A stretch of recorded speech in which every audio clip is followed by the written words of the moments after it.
In this video, I'm going to show you how to create a pivot table in Excel. But first, let's define what is a pivot table. So pivot table is a powerful tool in Excel that allows you to quickly summarize, analyze, and explore large amounts of data. Let's proceed with creating it. So first step is select your data. So click anywhere in the data sheet set. So click anywhere in the data set you want to use for the pivot table. Okay, so I have a file here, so I can click anywhere. And the next is go to the insert tab on the ribbon and click pivot table. So insert and then click pivot table and then from table or range.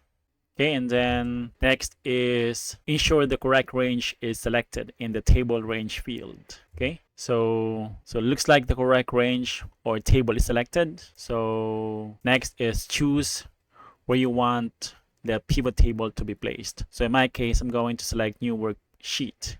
Click OK. And then next step is in the pivot table fields, which is on the right side, drag fields, the rows, columns, values, and filters areas to organize your data. So in my case, I'm going to select the device type, region, and number of devices. So you notice that when you select the fields, they are automatically dragged to the areas below. But you can go ahead and drag these fields to the correct areas.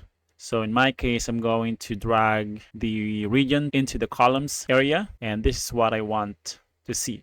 So I have the type of devices here, and I have the number of devices per region and the grand total. So yeah, that's it. You can now analyze your data using the pivot table, and you can drag and drop fields to areas that you want. Okay, so that's it. That's how you create a pivot table and summarize data sets. Okay, so hopefully you found this video useful. If you did, don't forget to hit like, subscribe, and I'll see you in the next one. Bye for now.